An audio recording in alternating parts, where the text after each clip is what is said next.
friends, in the ongoing series of corporate governance, today we will be talking on board committees. The board committees are a smaller group of individuals that advise the board of directors on specific areas of operations within a company. Now these committees, they play a very critical, crucial and pivotal role in the corporate governance process by providing the expert advice and counseling to the board.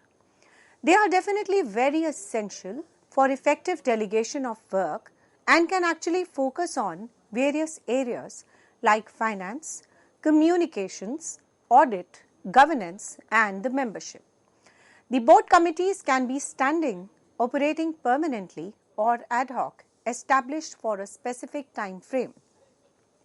The main characteristics of an effective board include having a very clear purpose, the chairperson, alignment with the board, and understanding of its advisory role and an evaluation process. The committees are accountable for making the timely reports to the full board and are structured to tap into the specific talents, skills, and the knowledge of individuals, broad directors to address the specialized issues.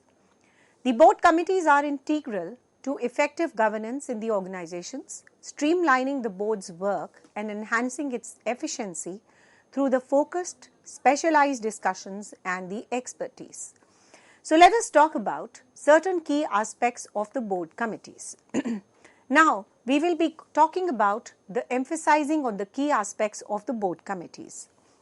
Now, let us first do what is the purpose of the board committees. The first and the foremost purpose of the board committee is support the board's work. The committees concentrate on the specific areas, preparing the groundwork for the board decision making.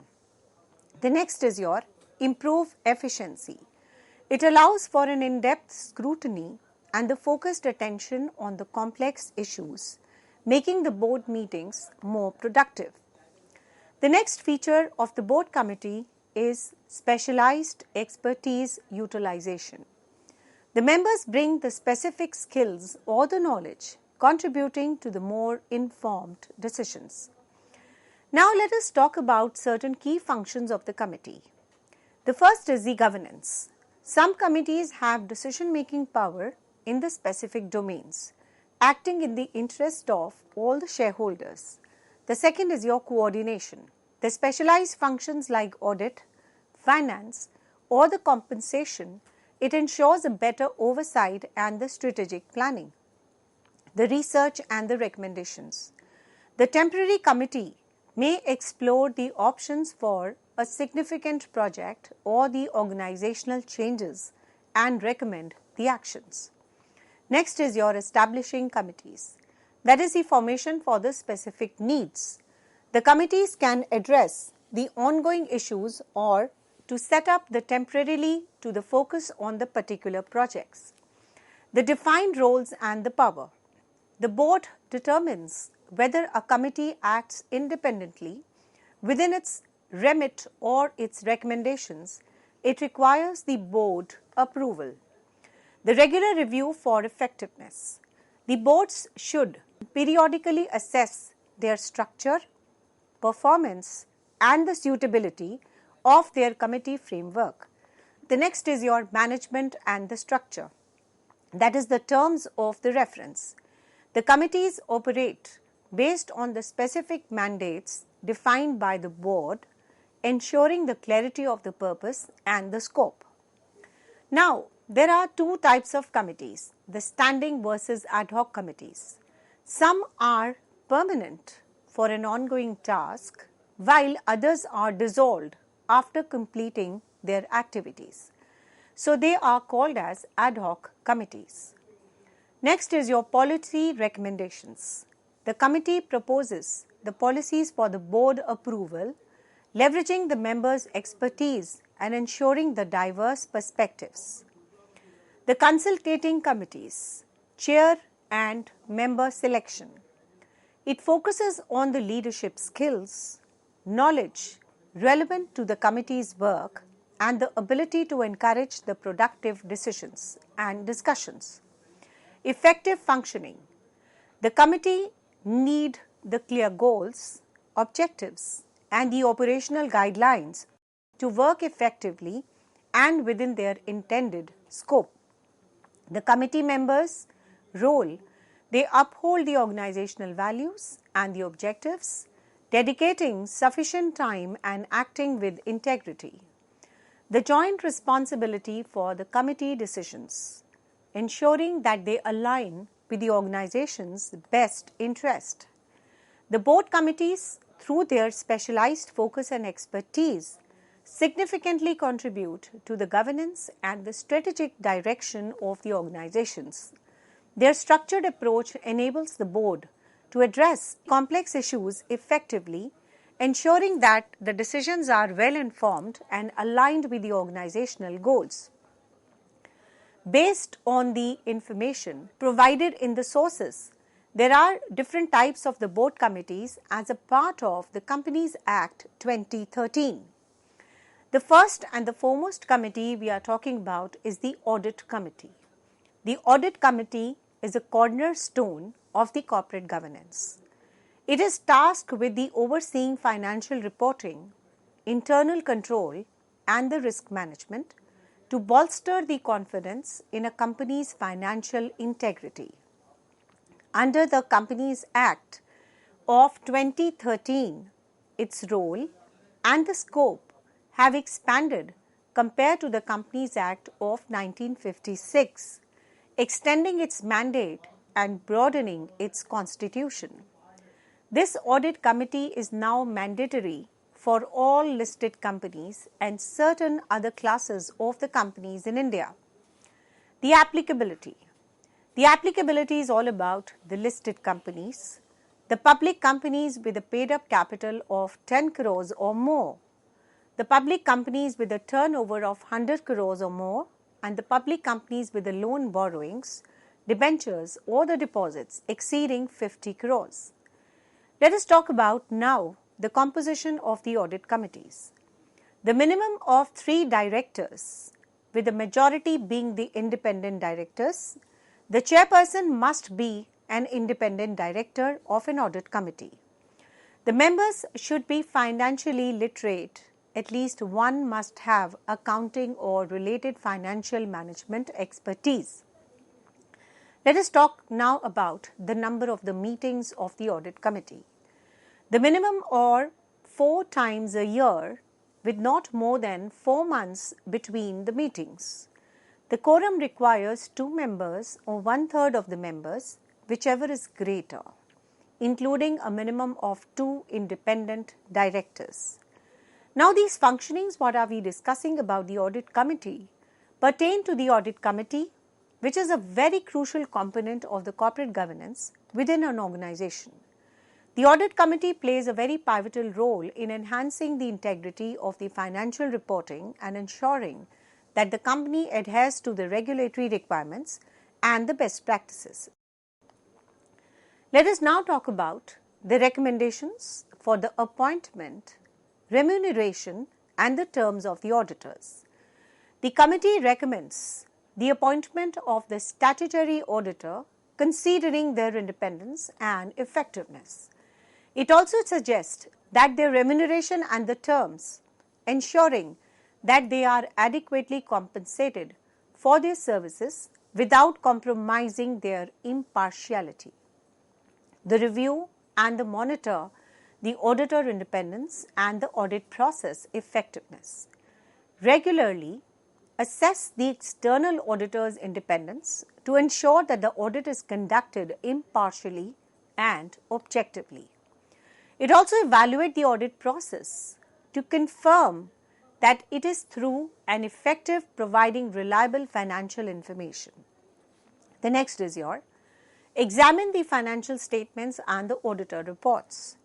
Thoroughly reviews the company's financial statements and the auditor report to ensure the accuracy, compliance with the accounting standards, and fair representation of the company's financial position and performance. We need to approve certain transactions with the related parties. oversees and approves the significant transactions between the company and its related parties to prevent the conflicts of interest, and it also ensures that such transactions are in the best interest of the company and its shareholders. Scrutinize the intercorporate loans and investments. It also examines the company's intercorporate loans and investments to ensure that they are made as per the company's policy and the governance framework, and that they contribute to the company's strategic objectives. Evaluate the internal financial control and the risk management. It assesses the effectiveness of the company's internal financial control and the risk management systems, ensuring that they are robust and capable of identifying, measuring, and mitigating the financial risk. Monitor the end uses of the funds which are raised through the public offerings. It must ensure that the fund raised through the public offerings are used for the purpose stated in the offer document, safeguarding the investor's interest and enhancing the transparency regarding the utilization of the raised funds. The audit committee functions are integral to maintaining the financial discipline, transparency, and accountability within an organization, thereby protecting the interest of the stakeholders and enhancing the shareholders' value. Now let us see the powers. It is basically to investigate any activity within its terms, seeks the information from the employees, obtain the legal or the professional advice, and also securing the attendance of the outsiders with the relevant expertise. The next is your vigil mechanism. It must establish a mechanism for the directors and employees to report the concerns. It also provides the safeguards against the victimization of the whistleblowers. It also allows a direct access to the chairperson of the audit committee in the exceptional cases. Next is your reporting. It must disclose the composition of the audit committee in the board's report. And if the board does not accept the committee's recommendations, the reasons must be disclosed in the board report. The audit committee expanded the role under the Companies Act 2013. It also ensures a robust framework for the corporate governance, emphasizing the transparency, accountability, and the integrity in the financial reporting and the internal controls. Now let us talk about the next committee, that is the Nomination and the Remuneration Committee. The Nomination and the Remuneration Committee is another critical component of the corporate governance as outlined in the Companies Act 2013 of India. Now this committee plays a very pivotal role in ensuring that the process of nominating directors to the board and determining their remuneration is transparent, fair, and in line with the company's objectives and the governance standards. Now, we will be talking about certain key functions and the features of the Nomination and the Remuneration Committee as per the Companies Act 2013. The Nomination and the Remuneration Committee under the Companies Act 2013, mandated by the Companies Act, plays a very vital role in ensuring the effective governance and the management of key aspects related to the directorship and the remuneration within the organizations falling under the specific criteria. Let us now talk about the mandate. The Nomination and the Remuneration Committee is required for the listed companies, the public companies with a paid-up share capital exceeding 10 crores or more, the public companies with a turnover surpassing the 100 crores, and the public companies with the significant loans, borrowings, debentures or deposits exceeding the 50 crores. The compensation requirements.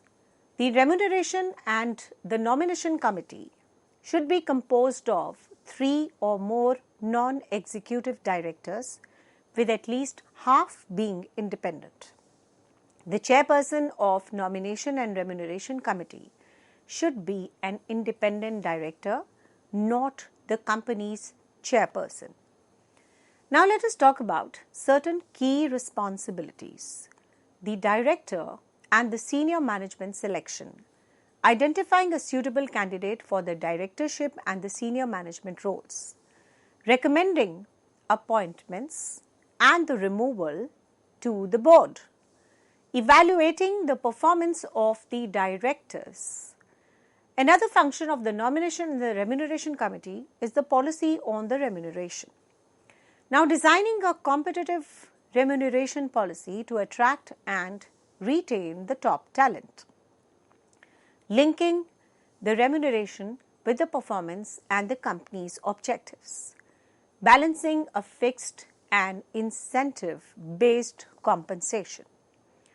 The additional duties for the listed companies, establishing the qualification, attributes and independence criteria for the directors, formulating evaluation criteria for the board and the independent directors, developing a policy on board diversity, and recommending the senior management appointments and the removal to the board. Let us now talk about the disclosure. The listed companies must disclose their remuneration policy and the director evaluation criteria in their annual reports. The Remuneration and the Nomination Committee is vital in ensuring that a company's leadership structure aligns with the best practices, fostering a sustainable growth and robust the governance structures and the standards. The Stakeholder Relationship Committee is the third committee we will be talking about. The SRC, that is the Stakeholder Relationship Committee, it also plays a very vital role in the corporate governance by ensuring the effective communication and the resolution of the grievances between a company and its stakeholders, including the shareholders, debenture holders, deposit holders, and the other security holders. The establishment of the Stakeholder Relationship Committee is aimed at enhancing the investor trust and the satisfaction through a diligent handling of the stakeholder concerns and the grievances. Now let us talk about the applicability of the Stakeholder Relationship Committee. The Companies Act 2013 mandates the formation of the Stakeholder Relationship Committee for the companies that have a large base of the shareholders, debenture holders, deposit holders and other security holders. While the Act does not specify a numerical threshold for a large number of the stakeholders, it is implied that the companies with a diverse and the sustainable investor base should constitute this committee, effectively address and manage the grievance of their stakeholders. Now, let us talk about certain key functions and responsibility of the grievances redressal is primarily one of the key function and responsibility of a Stakeholder Relationship Committee. The primary function of SRC is to resolve the grievances of the stakeholders related to the transfer and the transmission of the shares, non-receipt of the dividends, the annual reports and other securities related transactions. Now this includes addressing the complaints regarding the dematerialization of the shares, issued with the dividend payments and discrepancies in the share certificates. Effective communication. The Stakeholder Relationship Committee ensures that there is a transparent and an open channel of communication between the stakeholders and the company. This involves a regular updates to the stakeholders about their grievances status and the action taken to resolve them. Then is your monitoring of the transfer process. The committee oversees the process related to the transfer, transmission and dematerialization of the shares to ensure that they are conducted efficiently and transparently, minimizing the delays and the errors. The next is your reporting. The Stakeholder Relationship Committee is responsible for regularly reviewing and reporting the status of grievances and their resolution to the Board of Directors. This helps in keeping the board informed about the issues faced by the stakeholders and the steps taken to address them. The next is your meeting with the stakeholders. In some cases, the Stakeholder Relationship Committee may meet with the stakeholders to discuss and address their concerns directly. This helps in understanding their issues in depth and finding an amicable solution. The next function and responsibility of the Stakeholder Relationship Committee is your policy formulation. The Stakeholder Relationship Committee may also recommend the policies to improve the stakeholder relations and ensure that their grievances are handled more effectively in the future. The next is your legal compliance. Ensuring a compliance with the relevant legal and regulatory requirements related to stakeholder transactions and the grievance redressal. This includes adhering to the guidelines set by the regulatory bodies such as Security and Exchange Board of India, and definitely let us now talk about the compensation. The composition of the Stakeholder Relationship Committee is typically composed of the members from the company's Board of Directors with a preference for having a majority of non-executive director. The chairperson of the committee is usually an independent director, emphasizing the committee's role is unbiased and effective grievance resolution. Let us now talk about the Stakeholder Relationship Committee. It is very crucial for maintaining a healthy relationship between a company and its stakeholders, and by ensuring the grievances are addressed promptly and effectively.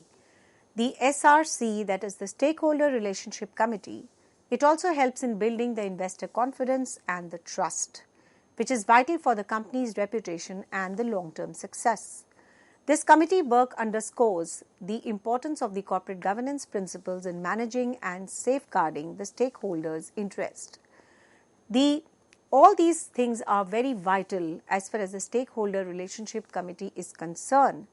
We have to see and ensure that the grievances are addressed properly, effectively by this committee, and the relationship of trust and confidence is built, which is definitely one of the key factors in the company's reputation and the long interest.